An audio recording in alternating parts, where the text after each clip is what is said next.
A writer woke up early one morning and decided to write a novel. It's a normal thing for most writers to do this, but when he opened his eyes, the writer's mind clicked on one concept: sit at your computer and write, nothing more. So the writer got dressed, got something to eat, and proceeded to his desk. Now, the room his computer resided, his lair, as the writer affectionately called it, was surrounded by 3 large windows, one in each wall. Each had a large blackout curtain connected by a pull by his desk, so that if he wanted absolute solace, he could close the curtain and prevent even light from entering his lair. In his darkened lair, the writer turned on his computer, typed in his password, and opened a new file for his story. And then he just sat there. He probed his mind, worked the wheels in his head, and used all of his faculties, but in the end, he came up wanting.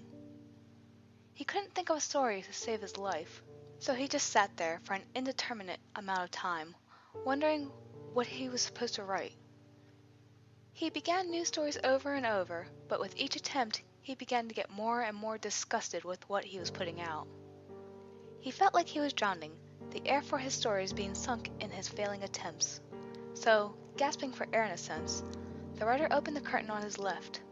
He closed his eyes to let the light sink in, took in a deep breath, and stood up to the open window. And the most unusual thing met his gaze. Outside his window, the streets and homes he once knew by heart were all gone, trees of many heights having taken their places. The writer's confusion would abruptly shift to awe and bewilderment when he noticed a giant, grayish-blue ancestral beast that now begun to pass by his window. The writer pulled himself together at the image outside and quickly pulled his curtain shut. He scratched his head, rubbed his eyes, and he even pinched himself. But he quickly found out that he was fully awake. Whatever was out that window was real. So the writer, berating himself for possibly believing that there was something impossible out his window, stared at the pulley for the left curtain and quickly pulled it open again. A burst of light tore through the edges of the curtain, and smoke wafted past the window as the writer saw what lay beyond. Trenches, as far as the eye could see, men popping up, firing, and then dropping down again. A vast battlefield, muddy and strewn with metal and bodies, peppered by light from artillery in the distance, as the dulled booms echoed through the closed window. The mud from the explosion splattered across the window, tinged with the blood of many men on the field, obscuring the battle that raged before the writer's eyes. He ran to the window and flung it open, which was stupid of him to do, because an explosion blasted near him, launching the writer across the room. In a daze by his desk, the writer stood up in time to see smoke begin to float across the field and the gasps and cries of the many men that followed. Faintly over the waning explosions did the writer's ears pick up on the garbled phrases that his mind raced to isolate and interpret. Mustard gas, masks, die, was about all that he got out of it. It only took a moment for the writer to realize why these men were screaming those words. A wind picked up and was blowing the smoke directly at him.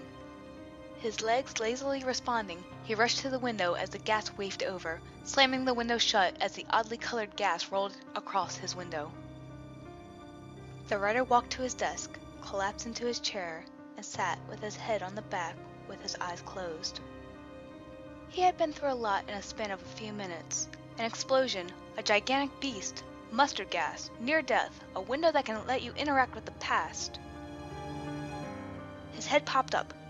A window that lets you interact with the past. That would be his novel. He turned to his computer and in a flurry he began to write. His hands were a blur and occasionally stopped so that he could look out of his window. He wrote of the beast that walked by his window, a possible dinosaur that lived before him. He wrote of the war that besought his view, the rampant explosions and the ever-present touch of death at any given moment. And after he reached the point of where he began to write, an errant thought birthed itself inside his head. If the left window allows me to look into the past, he thought, to the only person inside his head, then what do the other windows lead to? He closed the window to the past and opened it again to the sight of pillars of stone and fire before his eyes. Rome, he realized, as a man with a lyre walked amongst them, and not a very accurate one either. He left the left curtain open and pulled the cord for the front window. All of a sudden, the subdued hues of brown and gold met his gaze of a vast desert. There were no cacti, to his displeasure, but that was quickly squelched when a military vehicle rolled past his window. He laughed to himself. That was stupidly obvious. Left is the past, center is the present, which means... The writer grabbed the cord for the right window and quickly opened it. But the writer was not ready for what he saw. Beyond the curtain lay absolute darkness, which seemed to devour the light from the other windows. He closed the curtain, reopened it, opened it partway, but no matter what he did, the window remained blackened. He scratched his head, tilted his gaze, peered deeper and deeper into it, but nothing could be seen. So he closed the curtain to the right window and turned towards the center. In time to see a rocket-propelled grenade launch a vehicle into a spin right at his window, he scrambled to close the curtain right as the vehicle closed in on him. "What the hell?" the writer exclaimed. He flung open the curtain, and he laughed.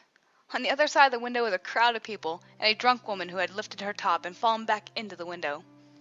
A party was obviously raging, with the sheer amount of bottles and cans and red plastic cups that were littered across his view. Shaking his head, and blushing slightly, the writer closed the curtain and began to write again. Every now and again he would reopen the curtain. A lover's quarrel here, an operating room surgery there, and even opening the window from the other side of a red light window in Amsterdam, which not only confused him, but the people watching the girl itself. He would then write what he saw and close the curtain again. This continued for several hours, until thirst forced the writer to leave his lair. Pouring a cup of sludge that was the morning's coffee, he sat in his kitchen, and he pondered the reason the right window remained empty. The left window provoked historical events, albeit very loosely translated in some instances. And the front window provided many events of horror, thrilling events, and incredible detail. But the right window remained as dark as it was when his day began. He pondered, puzzled, and thought of all the possibilities that the future could entail, the incredible opportunity he was given. The past is a given. The present is just a sense of voyeurism beyond what anyone has experienced to date. But the future could give him something that all writers and thinkers could only dream of before this day. The dream of absolute certainty. He rinsed the remainder of his cup and hurried back to his lair, and personally flung open the right window. He stood and stared at the impossible darkness that was before him. He scratched his head, rubbed his temples, even scratched the back of his leg of the other foot, but he could not stop staring into that impossible void.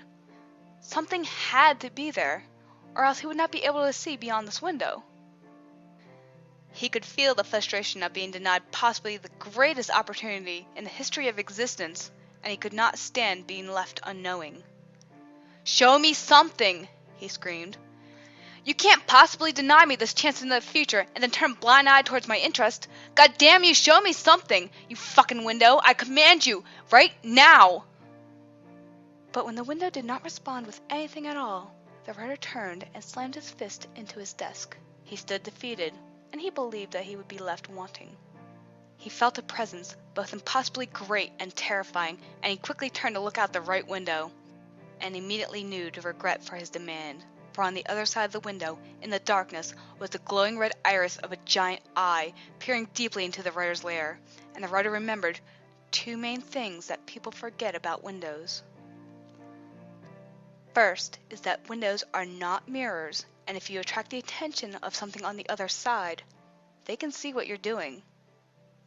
And the second is that he left the right window open from the previous night.